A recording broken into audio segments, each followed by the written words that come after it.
Assalamualaikum. My name is Mirza Naveed Beg and I am teaching you MATLAB. What is MATLAB? MATLAB basically पहले आपको इसका मतलब पता होना चाहिए कि MATLAB कहाँ से डेवलप हुआ, कहाँ से क्रिएट हुआ। आफ्टर दैट उसकी डेफिनेशन बताएंगे, उसकी एप्लीकेशन बताएंगे। मैंने आपको कुछ सब्जेक्ट पढ़ाए, complex analysis and also fluid mechanics. सबसे पहले आपको जिस सब्जेक्ट के आप बारे में पढ़ रहे हैं उसके बारे में आपको पहले डेफिनेशन से पहले उस वर्डिंग पर नोट करना चाहिए कि मैटलैब का मतलब क्या है, सिमिलरली कॉम्प्लेक्स का मतलब क्या है एंड फ्लूइड का मतलब क्या है। After that first of all you should remember this definition. MATLAB basically matrix laboratory से इनॉग्रेट हुआ है, वहाँ से क्रिएट हुआ है। मैथ का मतलब है मैट्रिक्स और ये है लेबोरेटरी। मैट्रिक्स लेबोरेटरी जो है उससे ये क्रिएट हुआ है। अब ये इसका मकसद क्या था मैटलैब का? फर्स्ट ऑफ ऑल जो मैटलैब एक टेक्निकल प्रोग्रामिंग लैंग्वेज है, जिस तरह C++ है कंप्यूटर के अंदर, फोर्ट्रान है। अब सिमिलरली ये एक बेसिकली लैंग्वेज है MATLAB to solve the different problems को सॉल्व करने के लिए। सबसे पहले जो ये सॉल्व करने के लिए इस्तेमाल किया गया है वो कौन सा मेथड को सॉल्व किया इसने सबसे पहले सॉल्व किया मैट्रिक्स को। मैट्रिक्स हमारे पास हमारे पास A मैट्रिक्स है 2 2 5 3 2 5 2 1 0 एंड बी मैट्रिक्स हमारे पास 5 6 7 2 3 2 5 6 2 1 0 1। अब पहले तो हमें इसका मैथमेटिकली फॉर्म पता होना चाहिए कि क्या हम इन दो को मल्टीप्लाई कर सकते हैं या नहीं। उसके लिए मैंने आपको कंडीशन बताई कि ऑर्डर पता होना चाहिए। ऑर्डर क्या होता है? Number of rose multiply number of columns. It's mean A तो हमारे पास मैट्रिक्स है, उसकी जो हमारे पास रोज कितनी है? हॉरिजॉन्टल लाइंस 3 और वर्टिकल लाइन इस कॉलम 3/3। एंड नेक्स्ट हमारे पास क्या है? B मैट्रिक्स है, उसका ऑर्डर क्या है? 3 रोज एंड 4 कॉलम्स। अब ये बात याद रखें कि कब हम उसको मल्टीप्लाई मैट्रिक्स से कर सकते हैं और कब मल्टीप्लाई नहीं कर सकते। इसके लिए एक शर्त है कि पहले मैट्रिक्स का कॉलम और दूसरे मैट्रिक्स की रो should be same. If these are same, then we can multiply, otherwise not. तो यहाँ से हमें बात पता लग गया कि ये जो चीजें हैं, पहले मैट्रिक्स कॉलम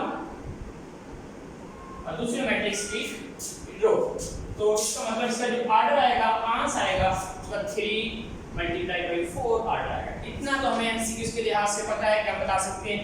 लेकिन मैटलैब ने क्या काम किया कि जब मैटलैब से पहले हमारे पास बिजनेस के अंदर और बैंकिंग के अंदर और डिफरेंट डिपार्टमेंट, इकोनॉमिक्स डिपार्टमेंट के अंदर, इंजीनियरिंग डिपार्टमेंट के अंदर जो मैट्रिक्स यूज किए जाते थे वो 100/100 के 101 × 102 यानी कि 101 × 102 का एक ऑर्डर है हमारे पास। दूसरा हमारे पास 1000 × 2000 का ऑर्डर है। तो इतने बड़े मैट्रिक्स को मल्टीप्लाई करना पॉसिबल कैसे था? उसको करने के लिए जो है बड़े बड़े पेज को चस्पा किए जाते हैं उसके टेप के साथ। आफ्टर दैट उसको सॉल्व करते करते कई महीने बीत जाते थे। अब मैटलैब ने वो काम किया जो दूसरे सॉफ्टवेयर जहां पर निकाम हो गए। तो उसने क्या किया? मैटलैब का मतलब ये मैट्रिक्स लेबोरेटरी, सबसे पहले से मैट्रिक्स को सॉल्व करने का मेथड बताया। आपके पास जितने चाहे ऑर्डर का हो, और यहाँ पर हमारे पास है जी A मैट्रिक्स हमारे पास है दिया हुआ है 201 × 205। दूसरा मैट्रिक्स हमारे पास है जी 205 × 101। तो इस मैट्रिक्स को जस्ट 1 मिनट के हम टाइप करेंगे इसके अंदर मैटलैब के अंदर। मैटलैब जब टाइप करने का मेथड मैट्रिक्स को किस तरीके से वो मैं आपको नेक्स्ट लेक्चर्स के अंदर बताऊंगा। अभी जस्ट इंट्रोडक्शन बता रहा हूँ कि इंट्रोडक्शन मैटलैब कहाँ से क्रिएट हुई और मैटलैब ने हमारे मसाइल को किस तरह सॉल्व किया।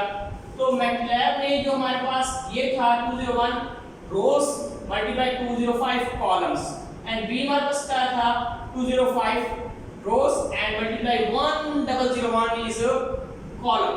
अब इतने बड़े मैट्रिक्स को मल्टीप्लाई करने के लिए कम से कम हमारे महीना जो है मल्टीप्लाई करते, आफ्टर दैट सिंपलीफाई करते। तो मैटलैब के अंदर हम जस्ट रोज और कॉलम्स यहाँ पे डिफाइन करेंगे, बी लिखेंगे, ठीक है। ये इसका ऑर्डर हमारे पास लिखा वो उस ऑर्डर में लिखेंगे और बी जो हमारे पास सेम और एलिमेंट्स को लिखेंगे। आफ्टर दैट जब मल्टीप्लाई करेंगे तो सी को नाम देंगे किसका, दोनों को मल्टीप्लाई करेंगे जस्ट। तो हमारा आंसर जस्ट 2 या 3 मिनट के अंदर भी नहीं लगेंगे, 2 या 3 सेकंड भी नहीं लगेंगे, सिंपली आंसर आ जाएगा। ये है हमारा मैट्रिक्स को सॉल्व करने का मेथड। यानी इसका ऑर्डर बेसिकली क्या है, ए बी इसका ऑर्डर क्या बनेगा 201 मल्टीप्लाई 205 सॉरी 1001। जो हमारे पास ए बी मैट्रिक्स आएगा उसका ऑर्डर 100% 205 मल्टीप्लाई 1001 आंसर आएगा। अब ये हमारे पास जो है ये जो है मैटलैब लेबोरेटरी है, ये टेक्निकल प्रोग्रामिंग लैंग्वेज है, यानी कि साइंटिस्ट जो है इंजीनियरिंग के अंदर जो है जो हमारे पास मसाइल हैं, टेक्निकल प्रॉब्लम्स हैं, उनको सॉल्व करने के लिए जो है मैटलैब इस्तेमाल की गई। अब मैं आपको इंट्रोडक्शन क्या है कि it provides a very extensive laboratory of predefined to make the technical programming, यानी कि टेक्निकल प्रोग्रामिंग को सॉल्व करने के लिए और डिफाइन करने के लिए हमने मैटलैब का सहारा लिया। नेक्स्ट हमारे पास superior on other language like C++ and Fortran. C++ जिन्होंने आईसीएस किया हो वहां से C++ पढ़ाई जाती है, बाद यूनिवर्सिटी के अंदर एमएससी मैथमेटिक्स के अंदर भी पढ़ाई जाती है C++। ये कंप्यूटर लैंग्वेज है, डिफरेंट प्रॉब्लम को सॉल्व करने के लिए इस्तेमाल की जाती है। Similarly Fortran is also language of this computer language, but when we compare this MATLAB and is a more beneficial for than this C++ and Fortran, and MATLAB can interface with the various hardware like TMS320 6713। ये hardware है हमारे पास, basically आर्डियोनिक है हमारे पास, FPGA है हमारे पास, NIDA, ये hardware है, इनके साथ हम MATLAB को कनेक्ट कर सकते हैं।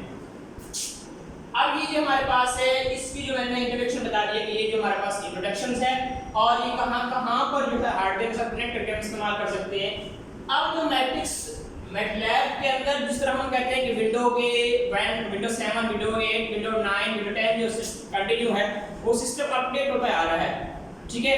अब जो नई विंडो 10 है इसके अंदर व्हाट्सएप भी इंस्टॉल कर सकते हैं। सिमिलरली जो है मैटलैब में जो है सबसे पहले जो था सॉफ्टवेयर जो इंस्टॉल था वो मैट्रिक्स इंस्टॉल था, जस्ट हम मैट्रिक्स सॉल्व कर सकते थे।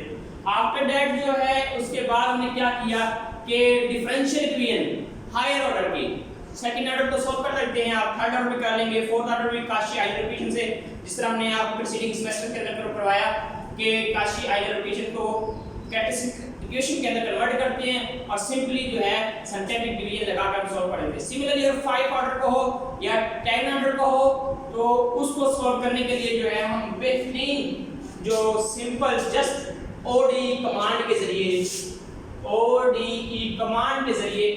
हम डिफरेंशियल इक्वेशन टाइप करेंगे, बेशक वो होमोजेनियस हो या नॉन होमोजेनियस हो, लीनियर हो या नॉन लीनियर हो, हम उन तमाम इक्वेशंस को टाइप करते हैं ODE कमांड के जरिए जो है हम उसको सॉल्व कर लेते हैं।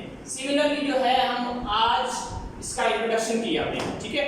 अब नेक्स्ट लेक्चर में हमने अंदर में बताएंगे कि इसको इंस्टॉल किस तरीके से किया जाता है। पहले मैटलैब को इंस्टॉल करना आना चाहिए। मैटलैब हर बच्चे के पास इस सेमेस्टर के अंदर जो है लाजमी जो है कंप्यूटर PC होना चाहिए ताकि जो है हम मैटलैब को इंस्टॉल करके और क्वेश्चन को सॉल्व कर सकें। शुक्रिया, अल्लाह हाफिज़।